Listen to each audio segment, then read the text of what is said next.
What's up, guys, and welcome back to Trey's Garage.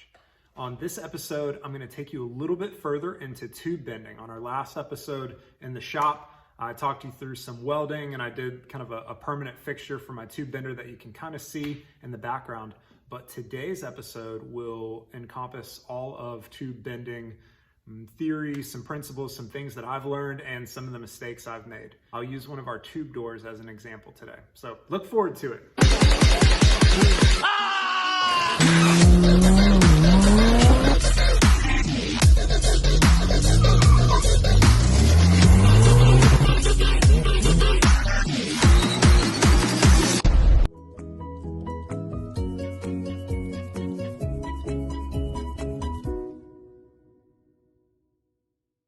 This is going to be our test subject today. And this is a tube door built out for a 5th gen 4Runner. Right now, what I'm working on in the shop is this 60-degree center section bend, okay? So if you see, I've got all of my tube cut out to length based on the amount of bends that I need. And if you come over, follow me to my shop here, I've got a few that are already getting mocked up. So let's get into the steps. Step 1 is going to be figuring out where your bend needs to be. So I have a piece of tube here. It's an 1.5 inch, 120 wall piece of hot rolled electric weld tube.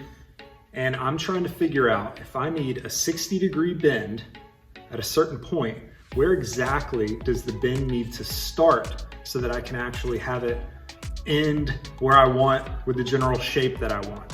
So let's get down to a little bit of the math behind tube bending.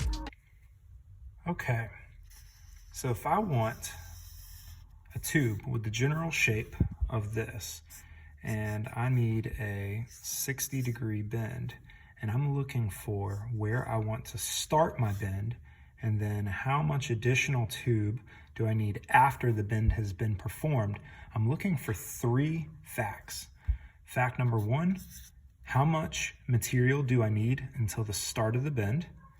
Fact number 2, how much material is going to be used during the bend?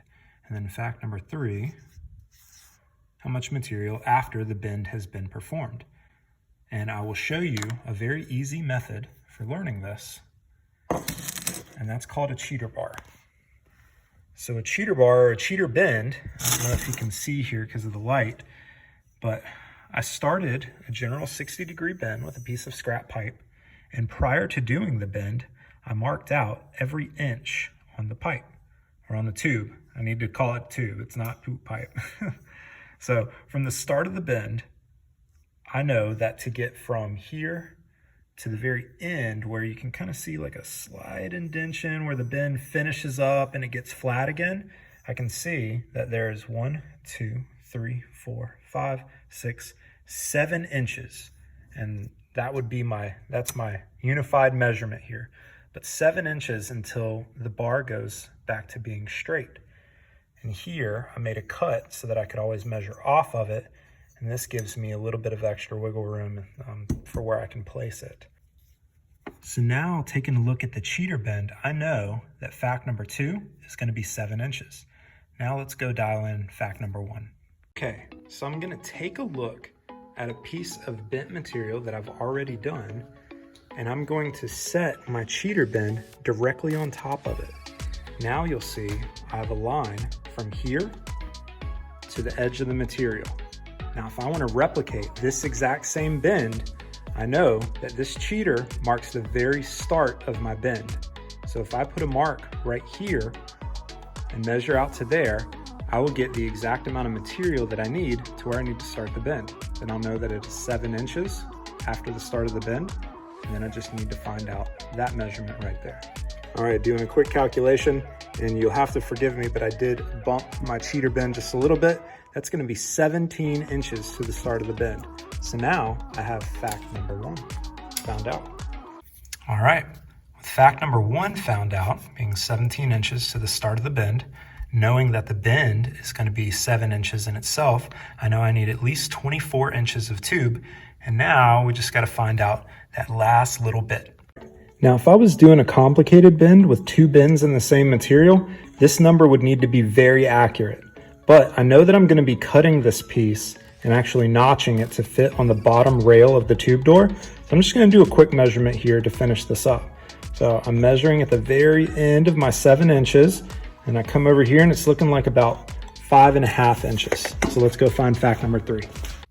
All right, taking a look at that and doing a very quick measurement, I came up with 5.5 inches. Cool, so we've got 7, 17, 24, plus 5.5. We're looking at 29.5 inches of tube. Now that we know we need 29.5 inches of tube, you go find some leftover stock, you cut that bad boy. Right now I'm using a chop saw, but you can use a band saw. Heck, you could even use an angle grinder if you want. You get your 29.5 inches, and then you go back to fact number 1.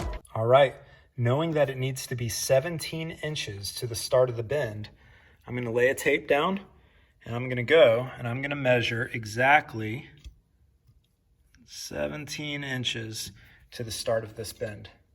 Now, I did this just for quick show, but I'm actually gonna run the measurement right across the center line of the tube. And for hot rolled electric weld tube, you can always see the seam of the tube. So it's a very quick reference point to find your center line. All right, next step. We're gonna put that tube into the bender. We're about to get rolling.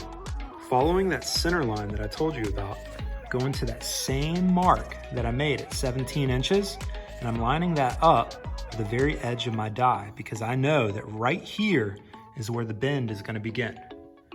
After I do that, go ahead and lock the clamp in place, tighten this sucker down so that this thing's not going anywhere.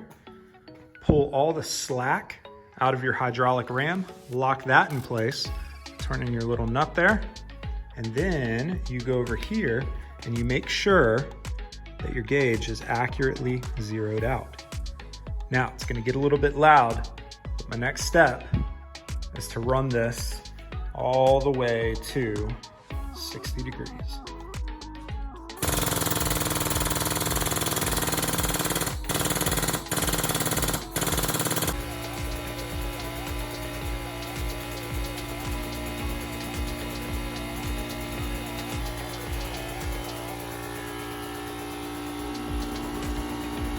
All right, we are done bending, but take a peek.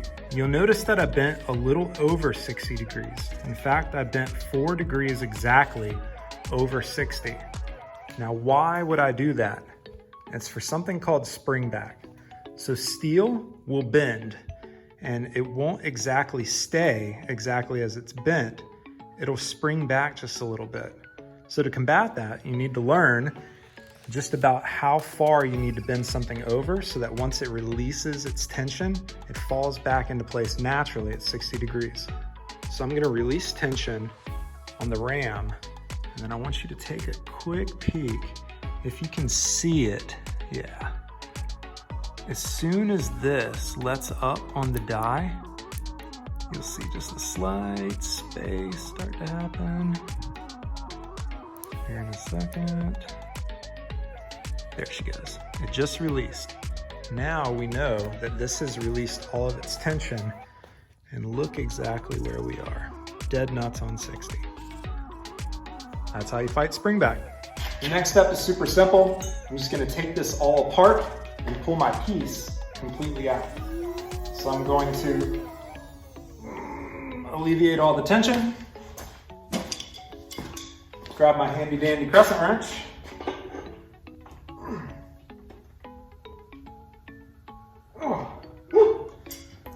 Tight in there.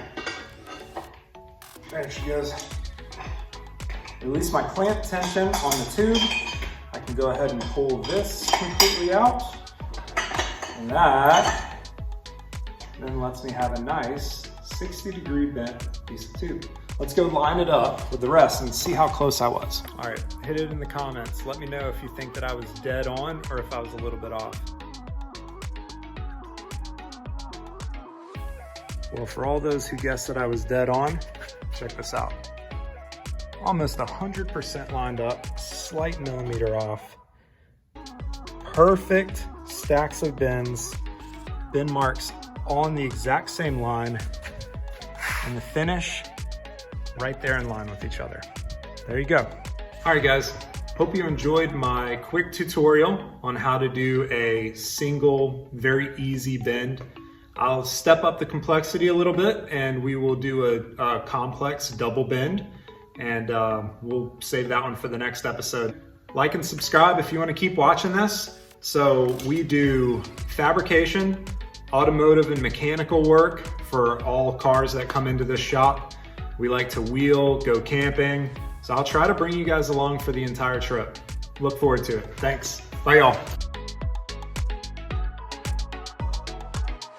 Bonus step. Admire your work. Look at that juicy bend right there. Lines up perfectly.